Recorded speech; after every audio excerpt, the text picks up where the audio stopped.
I should have seen it coming the moment my cousin Jessica posted the family reunion invitation in our group chat. Everyone must attend. No exceptions. We need to discuss Sarah's situation. My situation. That's what they'd been calling my life for the past 6 years. I'm Sarah Chin, and according to my family, I was the cautionary tale. The daughter who chose a risky startup over a stable corporate job. The one who moved across the country to chase pipe dreams in San Diego's biotech corridor. The black sheep who stopped attending every family gathering and holiday because I was supposedly too embarrassed to face them. The truth? I stopped coming because every single interaction became an intervention about my life choices. It started when I was 24. I'd been working as a research scientist at a major pharmaceutical company in Boston, making decent money, on track for a comfortable career. Then my mentor, Dr. Patricia Rodriguez, approached me with an opportunity that would change everything. Sarah, I'm leaving to start a biotech company focused on targeted cancer therapies. I want you to come with me as co-founder and chief scientific officer. My parents' reaction was immediate and volcanic. You're throwing away a 6-figure job for what? Dad had shouted over the phone. Do you know how many startups fail? 90%. 90%, Sarah. Mom was worse. Patricia is using you. You're young and naive, and she's taking advantage. This will destroy your career. My brother Marcus, the golden child with his hedge fund job, laughed outright. CSO of a company that doesn't exist yet. Impressive title for unemployment. But I went anyway. I believed in the science. I believed in Patricia. And I believed in myself. BioNova Therapeutics launched with $2 million in seed funding, a small lab and 3 employees. Patricia, myself, and 1 lab technician. We worked 16-hour days. I lived in a tiny apartment, drove a 15-year-old Honda, and survived on ramen and ambition. My family interpreted my absence from gatherings as shame. They thought I was avoiding them because I'd failed. They had no idea I was building an empire. What my family didn't know, what I deliberately never told them, was that BioNova wasn't struggling. We were thriving. Year 1. We secured a $15 million series of funding round after our preliminary research showed a 73% success rate in early trials. Year 2, $45 million Series B. Our lead compound entered Phase 2 clinical trials with breakthrough therapy designation from the FDA. Year 3. Partnership deal with a major pharmaceutical company worth $80 million upfront, plus milestone payments. Year 4. Phase 3 trials exceeded expectations. Company valuation hit $500 million. Year 5. FDA approval for our first drug. Revenue projections went exponential. Year 6. BioNova Therapeutics was now valued at $165 million, with me holding 23% equity as co-founder and CSO. My personal net worth had crossed $38 million. We employed 147 people. Our cancer therapy was saving lives. But to my family, I was still Sarah who made the mistake. I kept my success hidden for strategic reasons. Every time I'd shared good news in the early years, it was met with skepticism and dismissal. When I mentioned our series of funding, Dad said, "That's just other people's money you'll lose." When I told them about the FDA breakthrough designation, Mom said, "Don't count your chickens before they hatch." So I stopped sharing. I let them believe whatever narrative they'd constructed. Meanwhile, I built relationships with people who actually believed in me. My business partners, my team, my mentor Patricia, and my fiancé David, a fellow scientist who understood the journey. I attended their gatherings maybe once every 18 months, always keeping conversations surface level. Yes, work was fine. No, I didn't want to discuss my finances. No, I didn't need career advice from Marcus. The looks of pity were almost comical. Aunt Linda would pat my hand sympathetically. Uncle Robert would offer to put in a word at his friend's medical device company if I needed a real job. Cousins would ask if I needed money, voices dripping with condescension. I'd smile politely and change the subject. What finally triggered the investigation was my decision to miss Marcus's wedding last year. I was in Switzerland presenting at a major pharmaceutical conference.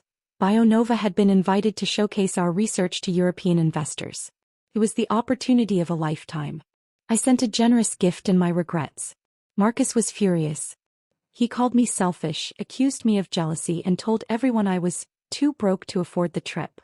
Never mind that the wedding was in Boston and I was literally in Zurich discussing a potential $200 million partnership deal. That's when the family narrative shifted from pity to suspicion. She's lying about something, Marcus told everyone. No one just stops coming to everything unless they're hiding something. Mom became convinced I was in financial trouble, possibly even homeless and too proud to ask for help. She's probably living in her car, she told my aunts, who then told their children, who posted concerned messages on social media. Dad developed a theory that I was involved in something illegal. These biotech companies are all scams. She's probably selling fake supplements or involved in some pyramid scheme. The family group chat became a constant stream of speculation about my real situation. They analyzed my rare social media posts like intelligence analysts. Look, same shirt in 3 photos, she can't afford new clothes. That restaurant background looks cheap. Why won't she video call? It would have been funny if it weren't so insulting. The reunion invitation came 3 months ago. My mother's sister, Aunt Carol, was turning 70, and the family was gathering at Uncle Robert's estate in Connecticut for a long weekend celebration. You need to come, Sarah, Mom said on the phone. The whole family will be there. It's important. Something in her tone made me wary. What's really going on? We just want to see you, honey. We're worried about you. We want to help. I should have declined. But David encouraged me to go. Maybe it's time to tell them the truth, he said. You've proven everything you set out to prove. Let them celebrate your success. So I agreed to attend. What I didn't know was that the family had been planning an intervention. They'd collected money, $12,000 total, and hired a private investigator to conduct a comprehensive background check on me. The plan was to present the findings at the reunion, expose whatever I was hiding, and then offer help for my inevitable problems. Marcus orchestrated the whole thing. He was convinced I was either destitute or criminal, and he wanted to save me from myself while simultaneously proving he'd been right about my life choices. I arrived at Uncle Robert's estate on Friday evening, driving my modest Honda. I dressed simply, jeans and a nice blouse. I wasn't trying to prove anything. I just wanted to see my grandmother, wish Aunt Carol happy birthday and leave. The first evening was awkward but manageable. People asked polite questions about work with obvious skepticism. I gave vague answers. Grandma hugged me and told me I looked too thin. I helped Aunt Carol set up decorations for her party. But I noticed the looks. The whispered conversations that stopped when I entered rooms. The way Marcus kept smirking at his phone. Something was coming. Saturday morning, I woke to 17 missed calls and 43 text messages in the family group chat. Emergency family meeting at 2 p.m. Everyone must attend. Sarah, this concerns you directly. We're doing this because we love you. It's time for the truth. My stomach dropped. I called David. They're planning something, I told him. Some kind of ambush. Then don't go, he said immediately. Just leave. I considered it. But then Grandma called. Sweetheart, please come to the meeting. I don't know what your brother has planned, but I want to be there for you. Whatever it is, we'll face it together. That's what made me stay. Not for my parents or Marcus, but for Grandma, who'd always been kind even when she didn't understand my choices. I spent the late morning walking the estate grounds, preparing myself mentally. I called Patricia, who'd become like a second mother to me over the years. They're going to try to humiliate you, she said bluntly. Don't let them. You've built something extraordinary. You have nothing to be ashamed of. I know. I just hate that it's come to this. Then end it today. Tell them the truth. Show them who you really are. Not for them, for you. So you can finally be free of their judgment. He was right. I opened my phone and sent 3 messages. One to my attorney Richard Chin, no relation ironically. One to Patricia. One to David. If things go badly today, I'm ready to pull the trigger on full disclosure. Stand by. Then I went to face my family. Uncle Robert's living room had been arranged like a courtroom. Chairs in rows facing a single chair, obviously meant for me. The whole family was there. Parents, siblings, aunts, uncles, cousins. 23 people total. And in the front, standing next to Marcus, was a man in a dark suit carrying a leather briefcase. Marcus was practically vibrating with excitement. Everyone, please sit down, Uncle Robert said, taking charge. We need to discuss something important regarding Sarah. I remained standing near the doorway. What's going on? Mom stood up and I saw tears in her eyes. Real or performed, I couldn't tell. Sweetheart, we've been so worried about you. You've been distant for years. You won't talk to us about your life. We don't know where you're really living or what you're really doing. So you decided to investigate me? I kept my voice calm. Dad stepped forward. We decided to get the truth. Because we love you and we can't help you if we don't know what's really happening. Marcus couldn't contain himself anymore. We pooled $12,000 to hire the best investigator in Boston. Former FBI, 25 years of experience. He's been investigating you for 60 days. He turned to me with undisguised satisfaction. It's time to stop lying, Sarah. The room went silent. The investigator, his name tag read, James Morrison, Morrison Investigations, looked distinctly uncomfortable. I really think we should discuss this privately, he said to Marcus. No, Marcus insisted. The whole family needs to hear this. We've all been lied to. Everyone deserves the truth. Mom nodded through her tears. We just want to help you, baby. I looked around the room. Some faces showed concern. Others showed anticipation. Cousin Jessica was actually recording on her phone. Fine, I said quietly. Let's hear what Mr. Morrison found. I sat in the chair they'd designated for me. Morrison opened his briefcase and pulled out 2 folders. One was thick, maybe 50 pages. The other was even thicker.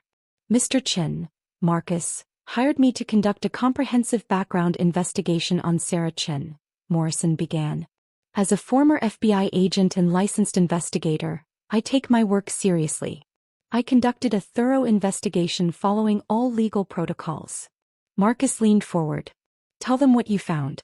Tell them about the fake company. Tell them where she's really living. Morrison's jaw tightened.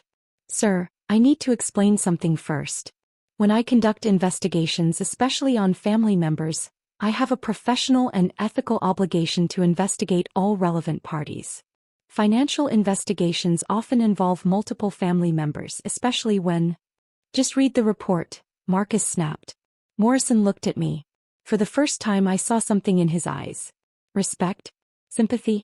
Warning? Very well, he said. He opened the first folder. Subject A, Sarah Chin. Age 30. Current residence, San Diego, California. Marcus interrupted. What kind of place? An apartment? Homeless shelter.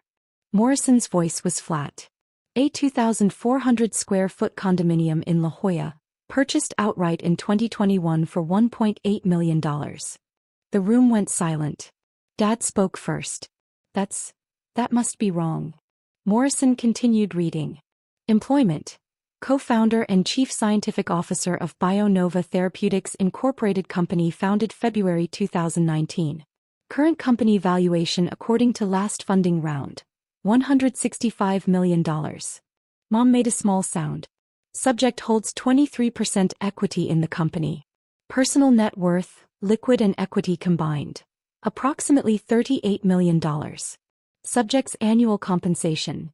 Base salary $285,000, plus bonuses and stock options. You could hear a pin drop. Subject holds 3 patents related to targeted cancer therapies. Subject has been featured in Forbes, MIT Technology Review, and San Diego Business Journal. Subject was named to Forbes 30 Under 30 in Healthcare in 2022. Marcus stood up. That's impossible. You're reading the wrong file. Check again. Morrison looked at him. Sir, I verified everything personally. I spoke with the company's attorneys, reviewed incorporation documents, confirmed property ownership through San Diego County records, and verified her compensation through multiple sources.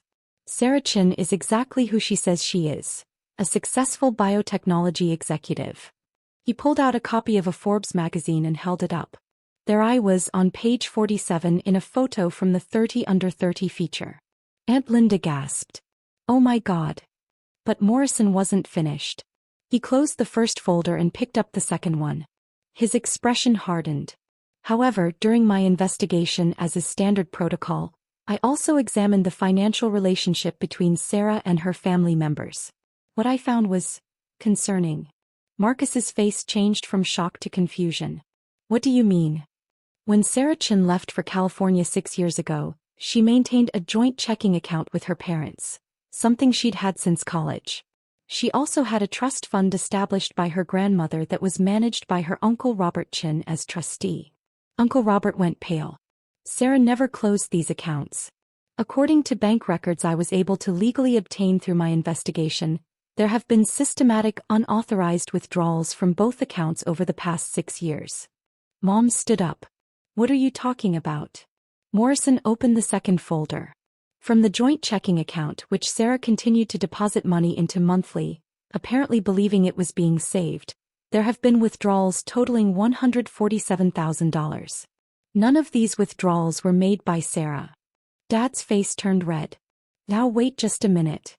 From the trust fund, Morrison continued, his voice getting harder, which was designated specifically for Sarah's use and required trustee approval for any distributions, there have been unauthorized distributions totaling $233,000. These distributions were made to various family members without Sarah's knowledge or consent. Uncle Robert stood up. Those were loans. Family loans. Loans require documentation and the beneficiary's agreement, Morrison said. I found no such documentation. What I found was systematic financial exploitation. He pulled out a stack of bank statements. The joint account withdrawals were made by Marcus and Catherine Chin, Sarah's brother and mother. The trust fund distributions were authorized by Robert Chin and went to himself, Marcus Chin, and Carol Peterson. Aunt Carol, whose birthday we were supposedly celebrating, made a sound like she'd been punched. Morrison pulled out more documents. In total, unauthorized transfers from Sarah's accounts total $380,000 over 6 years. Under federal law, wire fraud involves the use of electronic communications to execute a scheme to defraud someone of money or property. These transfers were made electronically without authorization for personal gain. He looked around the room. That's wire fraud. Multiple felony counts. The room exploded. Those weren't unauthorized. Mom shouted. She's family. Family money is family money. She abandoned us. Marcus yelled. She owed us.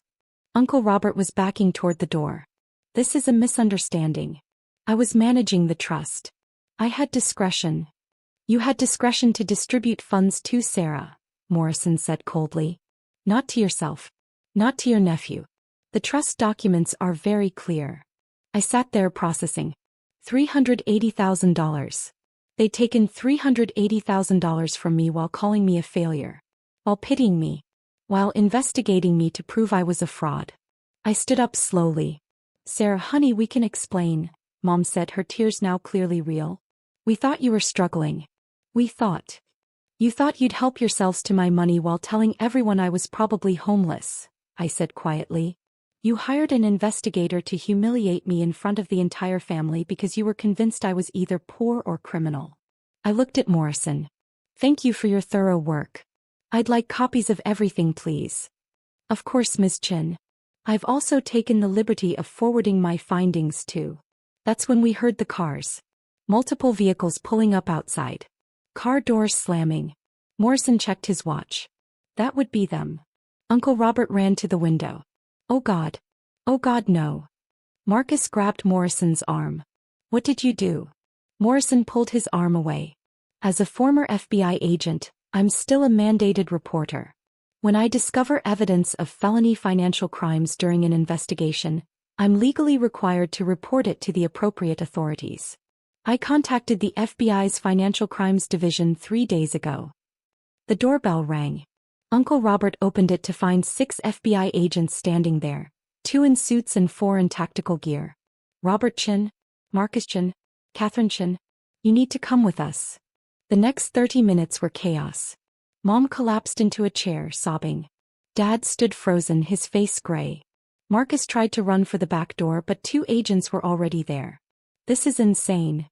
Marcus shouted as they read him his rights. She's family. You can't arrest family for family money. Wire fraud, sir, one of the agents said calmly.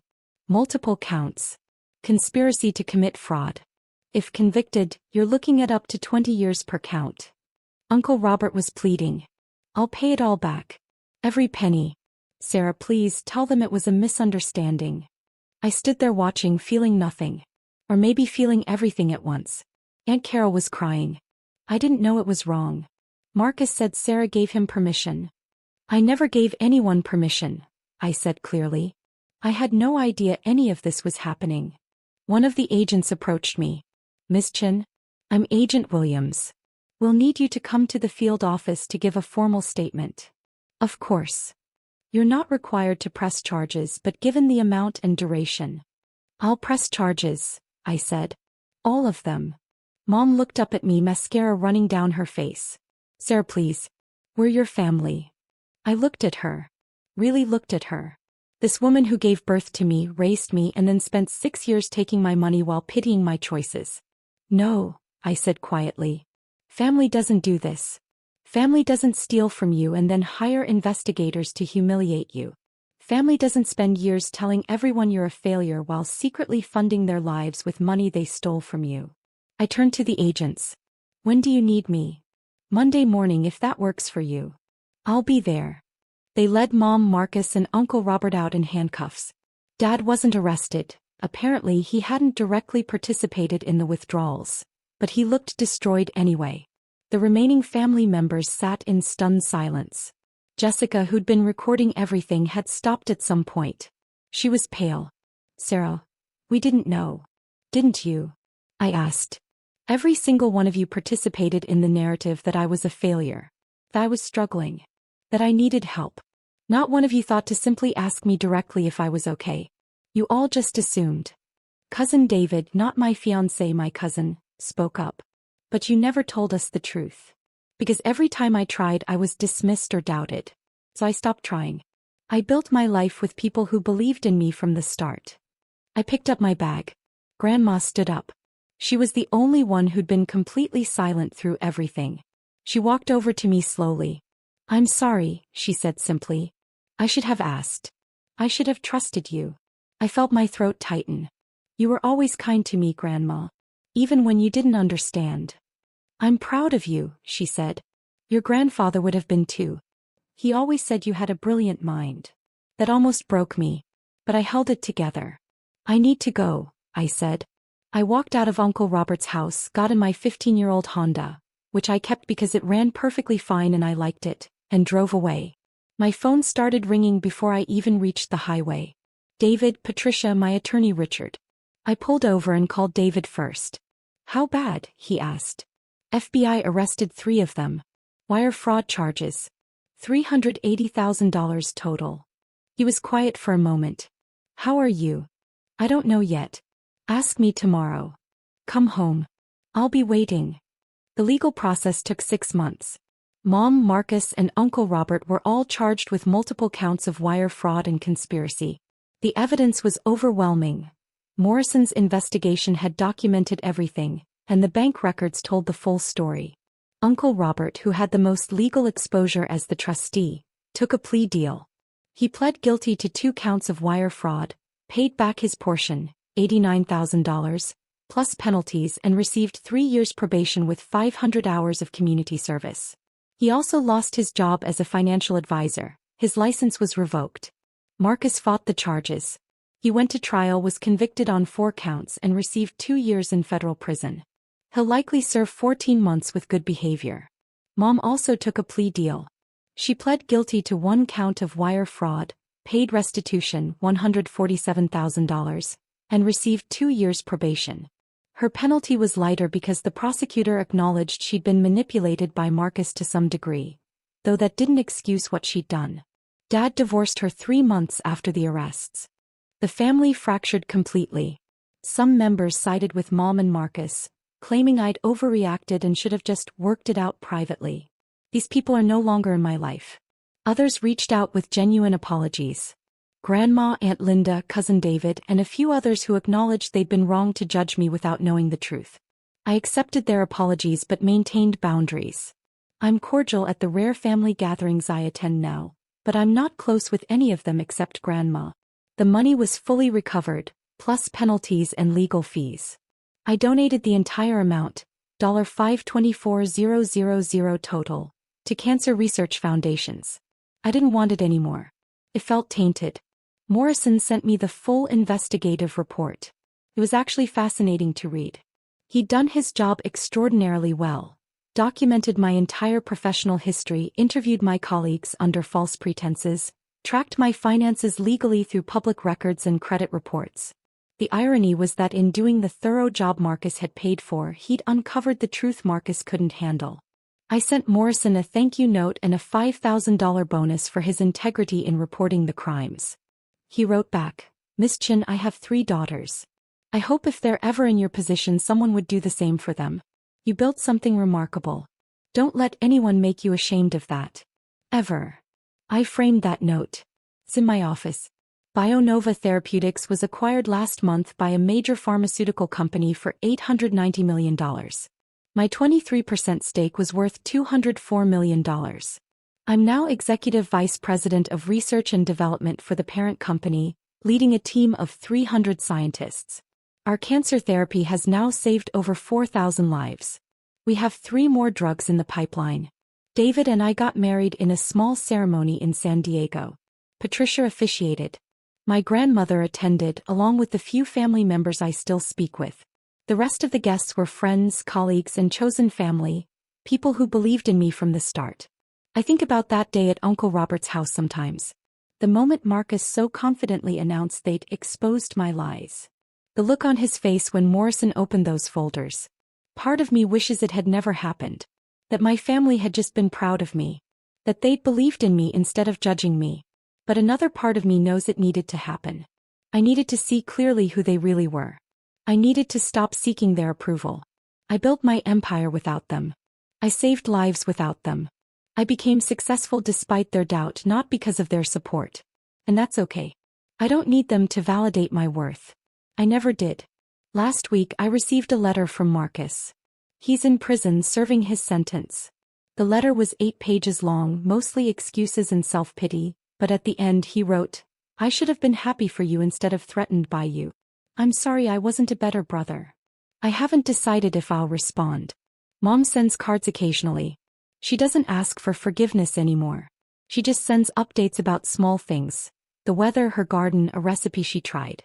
Like we're distant relatives, not mother and daughter. Maybe one day I'll respond to those too. Or maybe not. The only opinion that matters now is my own." I looked in the mirror this morning before heading to the lab.